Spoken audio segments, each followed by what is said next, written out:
5/10/2024 புரட்டாசி மாசத்துடைய 3வது சனிக்கிழமை அன்று சுவாதி நட்சத்திரம் வர்றது ரொம்ப விசேஷம். யாருக்கெல்லாம் குழந்தை இல்லைன்னு வருந்தி நீங்க வழிபாடு செஞ்சுக்கிட்டு இருக்கிறீங்களோ, அடுத்தது யாரெல்லாம் ஐவிஎஃப்க்கு போய் நீங்க மருத்துவம் பார்த்துக்கிட்டு இருக்கிறீங்களோ, அவர்கள் எல்லோருக்கும் மிக உன்னதமாக இருக்கக்கூடிய நாள் இந்த நாள். ஏன்னா அந்த சுவாதி நட்சத்திரத்தில் தான் கர்மகாரகன் சனி உச்சமாகிறார். அதனால அடுத்தது கலத்திர காரகனான சுக்கரன் மூல திரிகோணம் மையனா அவருடைய ஆட்சி வீடும் கூட.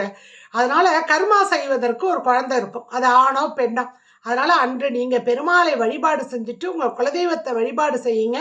செஞ்சு முடிச்சுட்டு கண்டிப்பாக அன்னைக்கு நீங்க மாலையில போய் விநாயக பெருமானுக்கும், அடுத்தது பார்த்தீங்க அப்படின்னா நவகிரகத்தில் இருக்கக்கூடிய சனி பகவானுக்கும் கால பைரவருக்கு பெருமாளுக்கு தீபம் ஏற்றி வழிபாடு செய்தீர்கள் என்றால் கண்டிப்பாக அடுத்த வருஷம் உங்க கையில குழந்தை இருக்கும்.